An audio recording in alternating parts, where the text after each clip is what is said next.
Welcome back to the Marketing Gateway. I'm Sean in St. Louis, and with me I've got Trish, who is our scheduler and office manager here at RPG, where we all work. And I've got Holly, who is our production assistant and also occasionally a research analyst here at RPG. So, really glad to have you both back on. And at our last episode, we were talking about brands that we all knew and that we'd intersected with at different points in our lives. And part of the point of this discussion is not just to have a good nostalgic memory tour. I mean, that's fun, but it's also to talk a little bit about how these brands have intersected with our lives in ways that go beyond just a product that we pick up on the shelf or something that we remember seeing on a commercial or anything like that. They really have these important formative memories that we all carry with us, and we all experience them a little bit differently. So the one I want to talk about first in this episode is something that we call him the Red Monster Menace at my house because we can't stand this guy. My kids fortunately have aged way out of where we would have to intersect with this character at all. But he was particularly notorious for ruining Christmas one year. And I know you guys are all thinking I'm talking about the Grinch in his Santa costume or something, but no, I'm talking about Elmo from Sesame Street. And more specifically, the Tickle Me Elmo doll, which I have always banned my children from owning anything like it. I can't stand it. But Tickle Me Elmo was this fad that one Christmas everybody had to have it, and it was an Elmo that would laugh and giggle in the voice of the character, and it was absolutely obnoxious. Mm-hmm.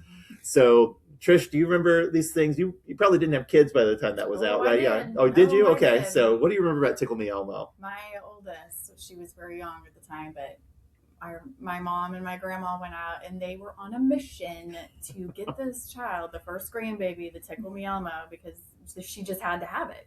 They were not going to have any other way. Holy moly. I think they stood outside at Toys R Us for like 5 hours in line on Black Friday or something insane, freezing cold, but they got that Tickle Me Elmo, and I think we still have it stored away. I hope it was so. One of those things that like nobody's ever allowed to get rid of the Tickle Me Elmo ever. It's like a Greek myth about how they had to sail across the Aegean to get the Tickle Me Elmo to defeat monsters, and he's probably giggling in the tub somewhere in my storage unit. Did you have any intersection with Tickle Me Elmo? I think my cousins had one, but I think by the time it was out, I was kind of it was a little bit after my time, I guess you could say. Mm-hmm. I was a little aged out of it by the time it came out. So I don't recall having one, at least. I could have blocked the trauma, but And within a couple of years, I mean, you could get them at thrift stores. Yeah. I mean, nobody wanted them anymore, and they released all kinds of other models of it. There was even a dancing one year I remember, which was really creepy.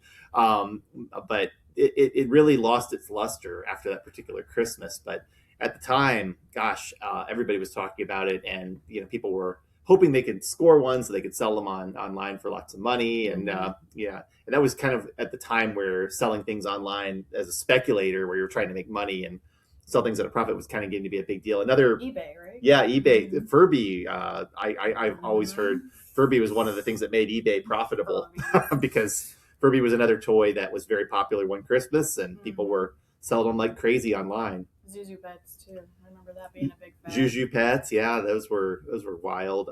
It seems like almost every year there's some kind of crazy fad that then people are really, really sick of once Christmas is over, and we're all over it. I don't think there was anything like that this year that I can think of, but Labubu's. How could I forget Labubu's, which I would hope people are already getting over, but my nephew got 2 of them for Christmas. So.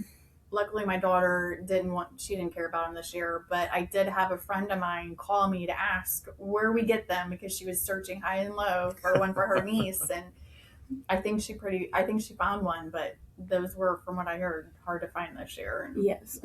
I'm grateful I didn't have to go that route. I just can't stand looking at them. I didn't even know what they were until a few months ago, and now and I feel like the way that they do Black Friday these days compared to when they did them 10 years ago, there's an easier amount of time to get things from other stores because everybody's got their Black Friday sales differently now and throughout the entire season. So, but in our day, when we had to go out for Black Friday shopping, you had to plan to go your store routes. You needed your map. You needed to know where that toy was, and you had a whole butt to get there because otherwise they were going to be gone. So I feel like these days it makes it a little bit easier to get a hold of items now that we have online shopping and all that too. We also didn't necessarily have that so much back in the day. You had to go to that Black Friday sale to get whatever you wanted if you wanted it on time and guaranteed.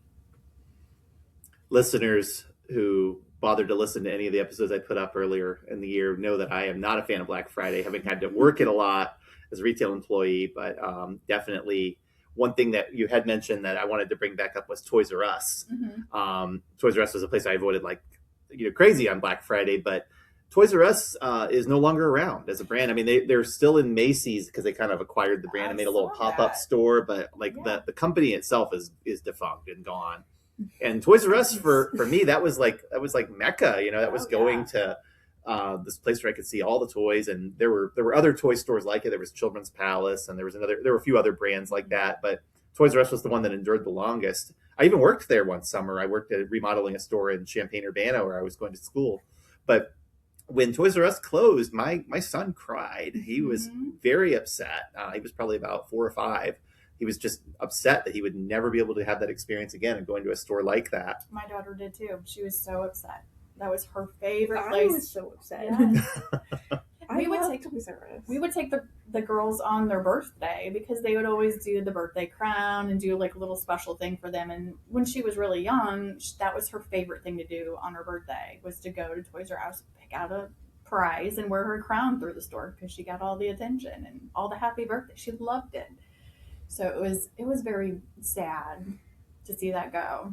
I loved going to Toys R Us like a little bit before Christmas time because I would get out to pick out, like, I was a Bratz girl. I wasn't much a Barbie girl. Yeah. And I would like be like, oh Mom, I want Jade. I want Chloe. I want Sasha. I want Yasmin. Yeah. It was also fun to take the kids before Christmas, like you said, and let them roam the aisles and pick out what they wanted for Christmas, because then I could make like a Christmas list of what they were very interested in, and we would go, we're just window shopping, just getting ideas. And I mean, and my list would be a mile long when we come out of Toys R Us, but I knew what they wanted, so it was kind of fun. There were definitely multiple times I figuratively fell to my knees when my dad would be like, no, like, you're not getting this Bratz doll, like, no, you're not getting this Barbie thing, like, just give it up. being a brat in the Bratz aisle, that's a bold look. Well, another brand that got really popular in the 1980s, I don't think it's really a big deal to anybody now. I mean, they're you find them in Dunkin' Donuts today, is Baskin Robbins. So Baskin Robbins famously was the ice cream shop that had 31 flavors. So did you ever go to Baskin Robbins growing up? Oh, yeah. What do you remember about them? The flavors. You still go there? Yeah. There's still one out in O'Fallon. So every once in a while we'll go out there. Not too often, just because we're not out that way too often. But yeah, anytime we see one, they've got the best Rocky Road. I'm just going to say that. But so when we go, like, that is my go-to. I love it. It's so good. Something's different about theirs. I just love it. I love the cotton candy flavor. Mm-hmm. It was funny when Froyo was like a big trend. Mm-hmm. My dad did not like frozen yogurt. Mm-hmm. So if me and my mom wanted frozen yogurt, after every Saturday night, we would go out to eat, like at a restaurant, and afterwards we'd be like, oh, let's go get Froyo. We'd have to go separately to Baskin Robbins for my dad because he did not like frozen yogurt. It's so interesting because Baskin Robbins, for me, I think the thing I remember most was the clown birthday things that they would do. They would turn the cone upside down and make a little clown face on an ice cream scoop. Yeah. We buy our friend Chris a clown cone every time we go to Baskin Robbins because he hates them so much. But he feels so bad because it's a gift, so he feels like he has to eat it. But we buy him a clown cone as like mild torture every time we go to Baskin Robbins. I mean, if you're going to torture me with ice cream, please. I will take it. But Holly, you brought up a great point, which was that I think part of its slide into irrelevance was that frozen yogurt became a really big deal in the 1990s. People thought it was healthier. You had chains like Froyo, TCBY, and places like that got really, really big. Mm-hmm. And that wasn't even like the make your own frozen yogurt kind of places like we have today. It was get frozen yogurt on a cone, get it in a sundae. And it was really health more than anything that made Baskin Robbins seem like a less desirable option to a lot of people. And, of course, today, like I said, you're most often, if you're going to find them, you're not going to find them as a standalone store. You're going to find them in a food court, or in a place like, of all places, Dunkin' Donuts. They have one right down the street from where I live, in fact. And it just doesn't have the allure that it used to have. So all my friends in Memphis know the one Baskin Robbins in Collierville. We are all like, not every time we go down there, but quite frequently when we go back home to Memphis, we're gonna end up at that Baskin Robbins. Well, here's another one that you guys may or may not remember, and that is Crystal Clear Pepsi. So we talked about New Coke in our last episode, and that wasn't really familiar to either of you, but Crystal Clear Pepsi, do you remember that? I do remember it. All right, so what do you remember about Crystal Clear Pepsi? It was a pretty big deal when they launched it. Was a big deal. I don't remember it. We tried it and it was okay because it was new, and we put Jolly Ranchers in them, I think, just to watch the color change. But it didn't last too long, I don't think, did it? I mean, it hung out longer than... It was probably a year or two that you could easily find it, and then after that, it was probably more of like a niche item. Yeah. If available at all. Yeah, I don't remember it lasting very long, but I do remember it.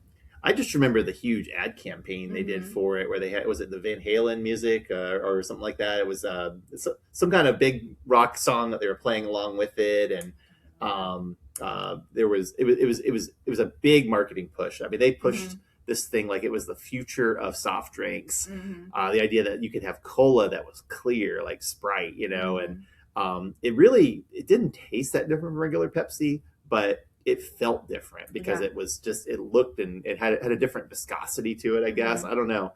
But it was definitely a fad that didn't hang around too long. And I think even when they tried to bring it back, people haven't been too interested in it.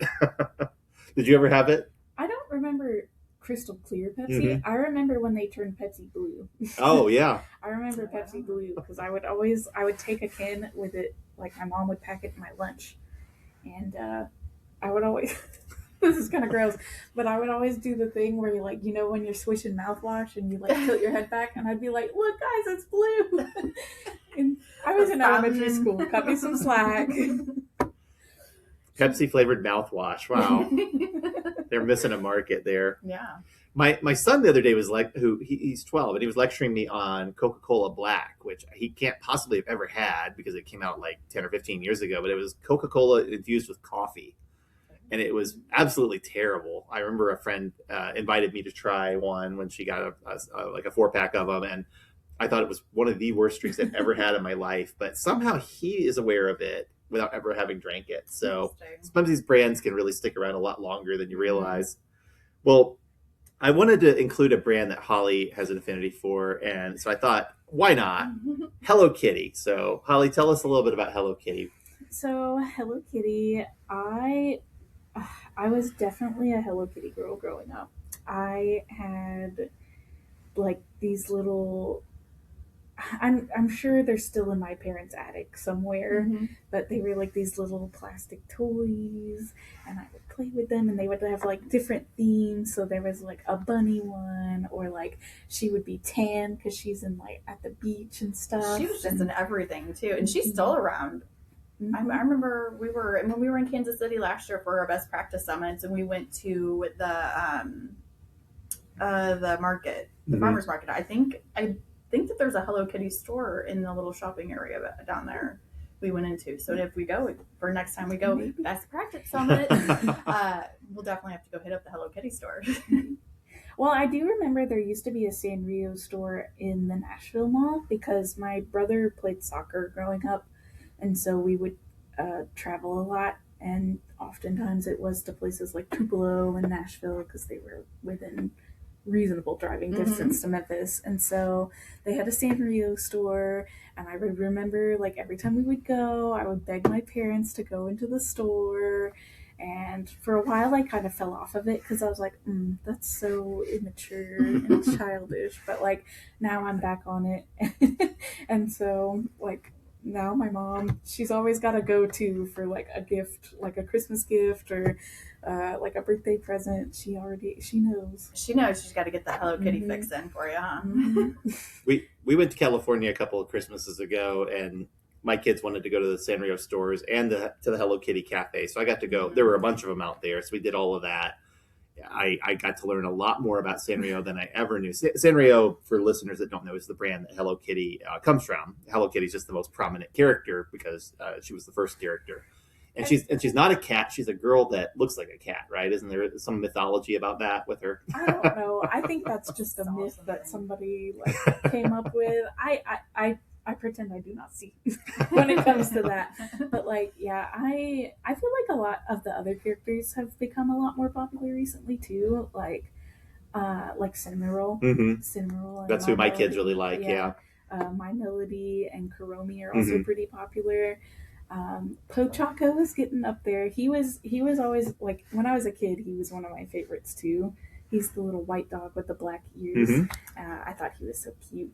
And my kids like Pom Pom Purin, which that I know all this tells you that I really did go to these stores because I get to hear all about them. I am so excited. Eventually, Kyle and I, which Kyle is my husband's name, we plan on going to Japan, and I'm so excited for all the Hello Kitty stuff. Yeah, I'm so excited.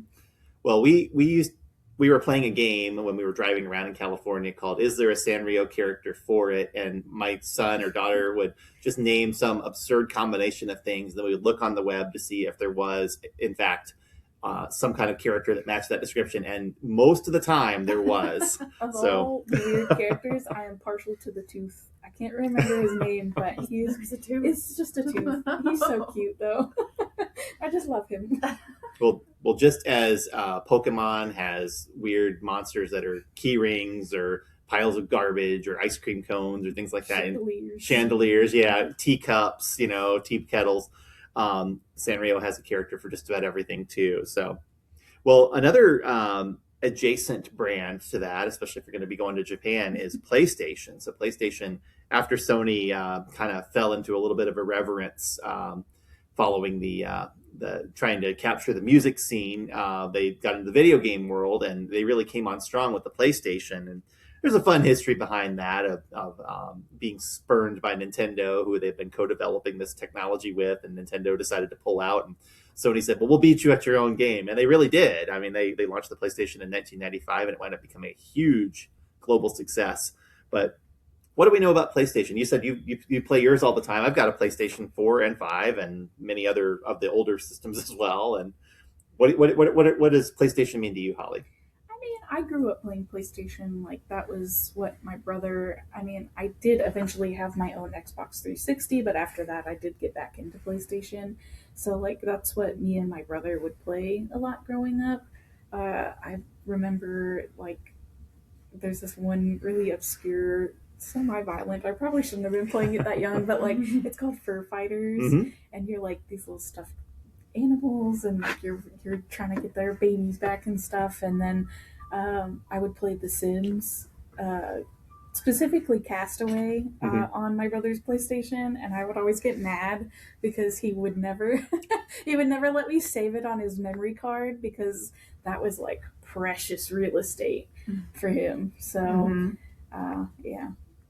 So a lot of like beyond what you do today, even just growing up is part of childhood, part of just thinking about like life with your brother. Yeah. And like Crash Bandicoot and Spyro, and like having to be like, John, can you come play this part for me? I can't do it. And stuff like that. And of course, I have a lot of connections to any video game brand because I worked at a video game store for a while, and I my hobby is writing about video games. How about you, Trish? You didn't grow up in a house with boys, right? Did you? Or I had brothers. Okay. But I guess I think about it because you have daughters now. Yeah. But was PlayStation really a big deal to you guys? Not so much at my mom's, but at my dad's. He played more of the what was the Sony not PlayStation, what was the other one? Like the Xbox or the Nintendo GameCube or Nintendo Switch or anything like that? Atari? No? Okay. I thought it was... There are other Sega Genesis, Sega Saturn. Yeah, okay. I think I remember that one. Yeah. Anyway, they played a lot at my dad's house, and it was always like Madden football, or baseball. I mean, it was sports stuff that I didn't care about at the time. So golf. Oh my gosh, you play golf for hours on that thing. But no, we didn't really get into it. I didn't play a whole lot of video games I think my brother did a little bit. We did play Nintendo, like the old school Nintendo for hours. Sega Genesis. That's what. Yes, Sega Genesis was that was the one because Sonic the Hedgehog was my favorite. I played that a lot, and I still like playing that one still every once in a while. We did an episode on Sega Genesis for the Marketing Gateway not that long ago. Did. Yeah. So we played a lot of that on and off, but we weren't a really big gamer household. Nowadays though, we're starting to get into it a little bit more. We've got a Nintendo Switch and Xbox at home, and I'd be playing some dumb game on there. My kids are coming home and they're like, "Who are you?" Like, Mom's turned into a gamer. I'm like, not really. My wife is she's got a Switch and she's been playing. She likes farming games, so she's been playing them on there, and it's become her obsession lately. And I never thought I would see that day come. You know, I get the most joy out of beating my kids at a game, so I will tear them up. It's Mario Kart. Be sure to clip. I get the most joy out of beating my kids, Holly. That could be our promo for this episode. You gotta keep them in line. That's how we are with my nephew. Like, we gotta teach them. You can't always win, and you gotta remember. That's right. It teaches them competitive and how to lose nicely. Yes, exactly. Well, I want to throw in a St. Louis brand here. So Emo's Pizza. I didn't grow up eating Emo's Pizza. I moved here when I was 10 or 11, so I can't stand the stuff personally. My theory is you had to grow up eating it to like it. But what is your thoughts on Emo's Pizza? I grew up eating it, so I like it. And it doesn't bother me. My husband hates it. Actually, he doesn't mind it. He just doesn't like the Provel cheese. If we order it, we either have to order it blended with the mozzarella and Provel or just mozzarella, because he does not care for it whatsoever. But he didn't grow up here. Of course, I don't mind it. It's natural to us, but I hate to say it, I do like the blend a little bit better. I will give him that one. So Provel cheese is provolone and mozzarella. Did they put anything else in there? Swiss? Yeah, it's creamy, it's this really distinctive, strong tasting cheese, and it's one of those things that if you like it, great. But most people, when they come and try St. Louis style pizza, it is not their thing. And Emo's is the brand that they try. Holly, you're not from around here, no. So what are your thoughts on Emo's? They have good chicken. Okay. Their chicken tenders, according to Kyle, are pretty good. I do not like the pizza. I am very much a extra sauce kind of person when I order pizza. So the cheese on a cracker style is not for me. One of my friends really likes it. Like, we tried it when we first moved up here, and they helped us move. And at the time, buying you some pizza was, always that was like top tier. So we got Kyle's stepdad ordered it for us, and we tried it like literally day one in St. Louis pretty much, and it was not it. What about the toasted ravioli? Is that, I mean, I know they have it. It's not the best around, but it's still good. I don't think we tried the toasted ravioli. I think we just tried the pizza at the time. And then Kyle, his work will sometimes order it in, and that's how he tried like the chicken tenders. But neither of us have been too urged to go back at all, because it's just not our style. Yeah, I mean, he likes a thin crust, but he still likes a sauce. But I like a nice padded crust with some extra sauce. Some extra.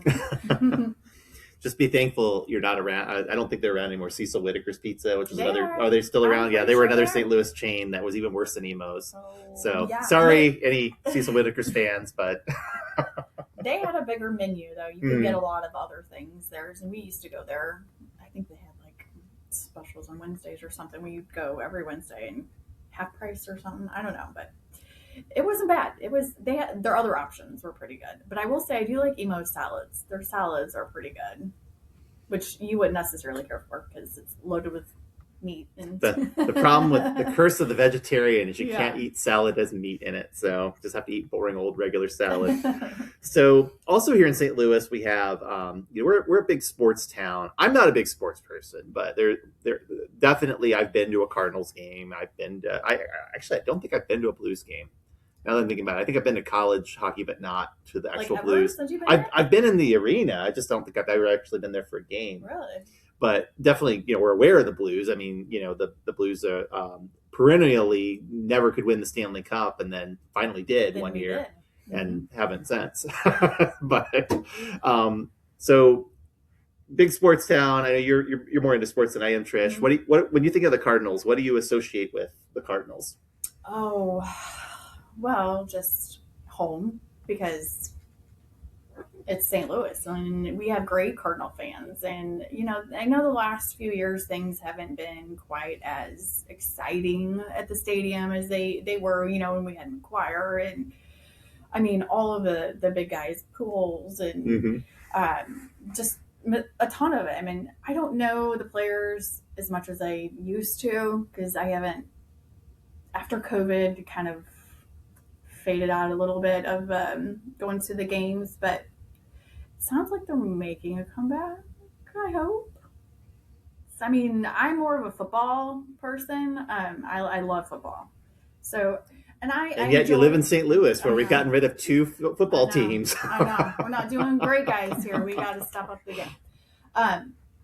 But I did hear that possibly they're going to rename the Missouri football team to, I forgot the name of the minor group that we have here. The Battlehawks, the arena football team. Yeah. Yes. So I'm thinking that they're talking about naming them the football team of Missouri now that KC is moving out of state, technically, but we'll see. A lot of people here in St. Louis have become Chiefs fans in recent years, and Chiefs are still playing in Missouri right now, but they're moving to Kansas, aren't they? They're moving. It's only, I believe, about 15, 20 minutes away from where their stadium is now, but it is over, I'm pretty sure, over the Missouri state line. It's in Kansas now, right? Yeah, Kansas City being a bi-state area, that's pretty easy to do. Yeah, so and I think, 2032, 2031, 5 years or so they announced it, so we'll see. I would love to get to another game in Arrowhead before it's gone, though. That would be great. Well, I worked at Busch Stadium one summer. Actually, the summer before I started working here at RPG, I worked at Busch Stadium. So I got to see the Cardinals from a really different point of view, which was, well, they just get the game over so I can go home. Sometimes it would go into overtime for multiple innings. Real late. So I wouldn't get out of there for a long time. And it was pretty obnoxious because it was also really hot a lot of times. So I got over the Cardinals pretty quick after that. It's kind of like my dislike of Black Friday. Once you live on the other side of it, you just don't get as caught up in the excitement of it anymore. Holly, how about you? What do you think when you think Cardinals? I mean, I'm not too much of a sports person, but I have been to a couple Cardinals games within the last year or so at this point. And honestly, it's one of those things where it's I'm not, obviously I'm going to watch the game because that's what you're going for, but I'm going also because it's an inexpensive way to go out, but also just, and I think I talked about this last time we did an episode, the three of us a little bit, but the vibes in the arena are just I don't know. It's exciting. It's you exciting. Just feed even off if of each you're, other. Yeah, even if you're not so much a sports fan, being there with the people that are is and it's the same thing where I a friend of ours has taken us to a couple of wrestling shows where it's I don't care about wrestling as a sport regardless of whether it's how you want to see it, but being in the arena and being there with the people that actually really care and this is super important to them, it's the energy that just gets to you. Yes. And it's so exciting, and it is kind of fun. It is fun to go. I like to go for the energy, like you said, the food, the hot dogs, the drinks, all the junk, the nachos, the whole experience. I want it all. For one, let's go for it. Busch Stadium are crazy. So if you have not gotten the nachos, do it because it's $20, but it's this big old box and it's so good. It is good. Well, I will tell you, I worked at Busch Stadium that summer, as I mentioned, and one thing I did learn when the Cardinals and the Cubs played, and that is, by the way, when St. Louis really turns out in red, and they really want to make sure that the Cubs fans feel a little bit singled out wearing their blue and white, but the Cubs fans are better tippers. Oh. And the way I learned that was by, selling them food. And they would always give me, more than the Cardinals fans expected to pay. And they would tell me to keep the change because they were used to paying more up in Chicago. I was just going to say, is that Yeah. because And I would tell them and they go, oh, that's okay. Just keep it. Because they, that in their mind, that was what it cost. $14 is what it cost for a beer, or, $12 for a pretzel or whatever else. So I did make good tips that week, at least. But yeah, and it is nice because in St. Louis we do have a lot of the things that we have to do out here are inexpensive. They try to make it reasonable for most folks that are in our area. You'll have your occasional specialty game or whatever, but that is nice that it's very family oriented.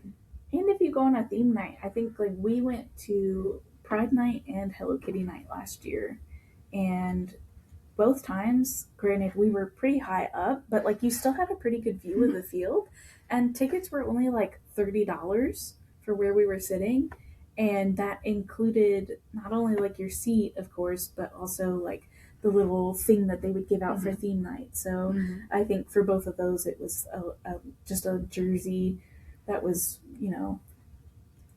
to the theme of the evening, but Sure. but I mean like $30 and like yeah, probably like cheaply made. They probably paid like $2 for it, but I mean like it's a jersey. It's fun, I can wear it and it's exciting and it's cool. Like now I have a Cardinals jersey that has the Hello Kitty bow or like the pride flag like lining it, and like that's just it's fun. It's fun to get swag. For sure. Well, and it just points out that, part of the appeal of sports is not just going to watch the game, it's the whole experience of it. And I think the Cardinals organization understands that better than many of the sporting organizations around the country, because they really get into it here. And, they even built Ballpark Village, which is a whole other thing where people can have all other experiences. And they really get it, and part of our appeal, I think, in St. Louis is Busch Stadium continues to just be right downtown.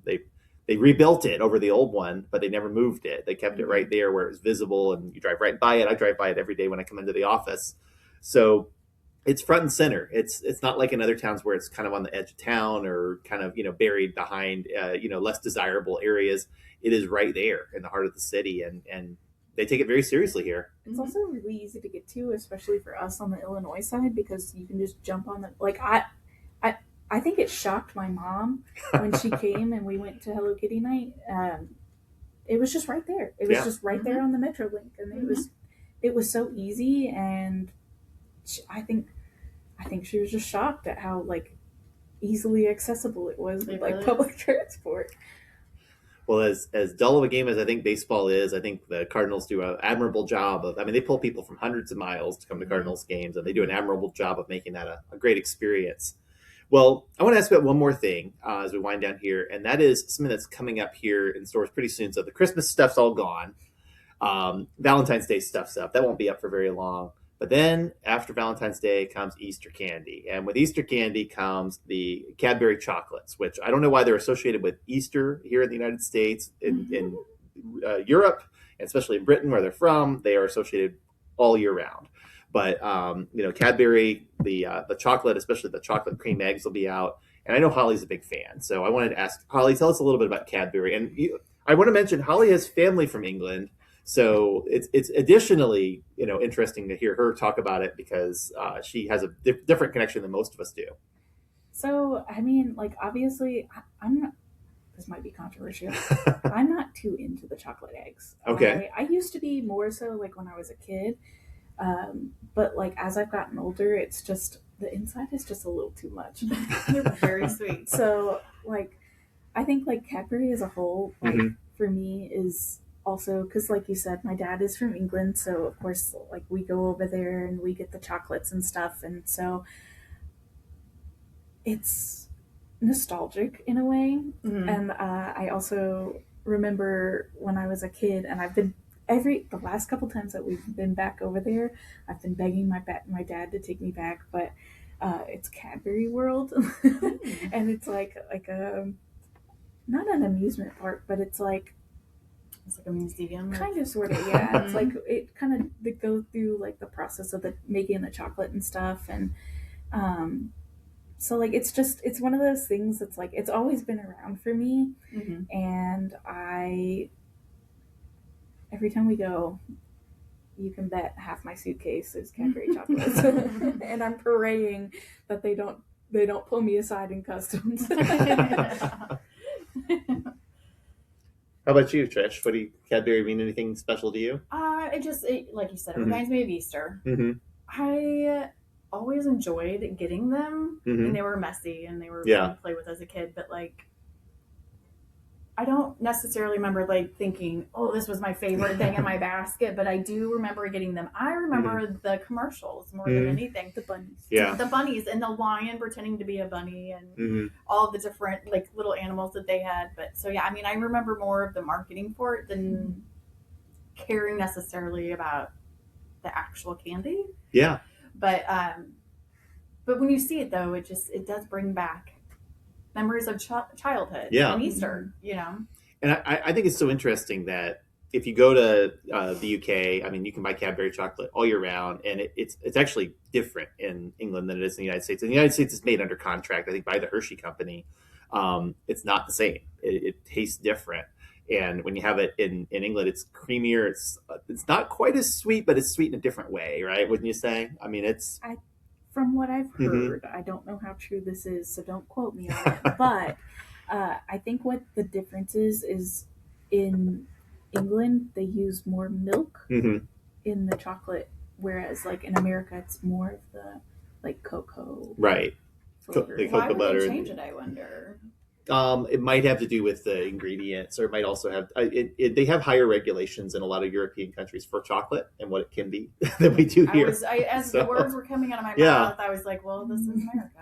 So Every who knows time I what go we to have in England, there. I load up on candy there and bring it home because otherwise we have to go to World Market to get it and pay a premium there. But there is something different about it, and I think the fact that in England it's like Hershey's, it's a brand that's year round, but here in the United States it is so strongly associated with Easter.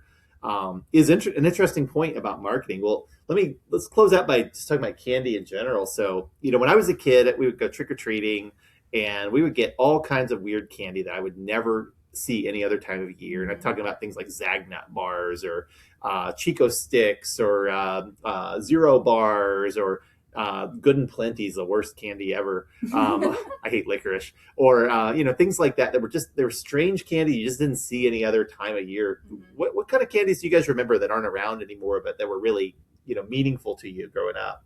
I wouldn't say it was meaningful, but it always caught me off guard. Like, cowtails? Cowtails, yeah. Yes, people love those Yeah. things. And the fact that it was called a cowtail, and it grossed me out so bad as a kid. But I remember that being an old candy that I don't know. You can still get them at Five Below. They have them there, but I think I saw it at Cracker Barrel. Of course. Cracker Barrel would have them for sure. But I thought those were the weirdest things. Like, why? And as a child, you're like, cowtail, seriously. But it was a weird texture. I didn't care for it. But there's so many different. The Pop Rocks, those are still around. From Florida, but those were fun to play with. Hide some in your brother's candy or like in a cereal or something and have them freak out. But that was cool. What was the other? The bubble gum packs. Like Bubble Yum or Hubba Bubba or things like that. The shredded bubble gum. Oh, the Big League Chew is you can still get that stuff too, even though it seems less and less relevant now that baseball players don't really dip anymore. With chewing tobacco, but you can still buy the bubble gum version. Yeah, I remember you were like shoving a wad, just like we'd eat the whole bag, and then you'd have this big wad of gum in your mouth and couldn't talk. And we loved candy cigarettes. There were two different types that we could get. One was the ones that were just little like sugar sticks with like a little red tip.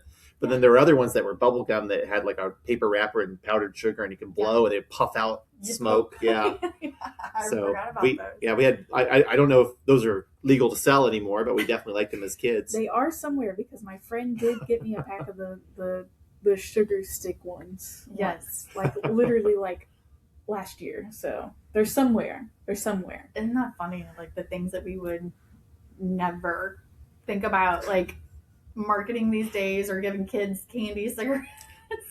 I learned the hard way in high school not to give your girlfriend's parents bubblegum cigars because they just assumed that that meant you were going to give them some unpleasant news, especially if they were blue or pink. Oh, yeah, I just thought they were cool. Yeah. So everybody handed Yeah. out those candy cigars. when yeah, they were- before gender reveal parties, there were Mhm. bubblegum cigars to Mhm, announce I the remember sex of. pink or blue. Any candies you remember, Holly? I mean, for the most part, it's pretty much the same. But I do remember me and my brother were obsessed. Well, pixie sticks for one. I don't. Yes. I'm sure they're still around. They are. but I'm sure they would send me into cardiac arrest at this point.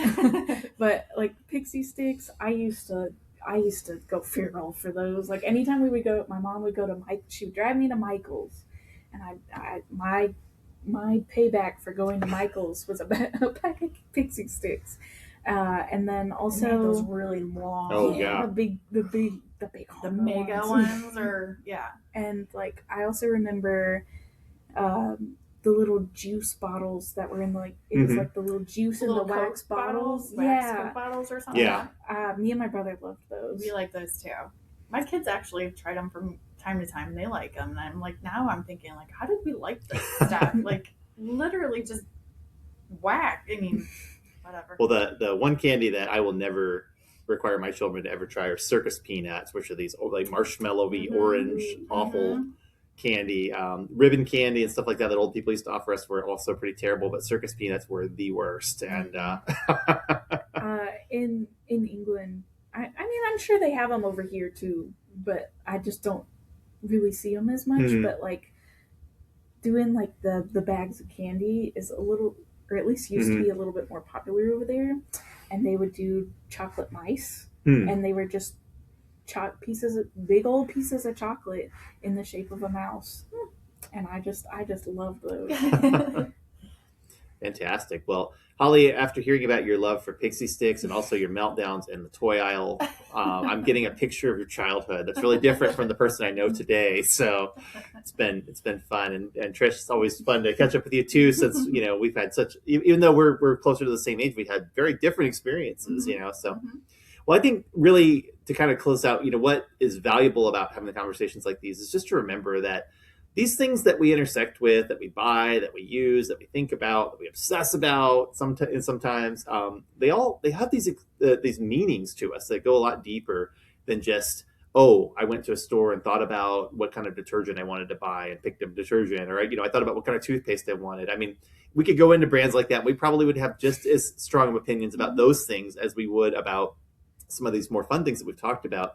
And so, at the heart of marketing, a lot of times is not just telling people buy my product because it has these features. It's about finding something that connects with them. And, as we talk about brands and we think about some of these things that have had such a formative impact on us, I just point out, like, it goes really, really deep, and that we can sit here as adults and talk about things that happened, many years ago, decades ago, and still remember them so vividly really speaks a lot to their power. So thank you both for joining me. It's been great talking with you all, and we will be back with more episodes, of course, of Marketing Gateway.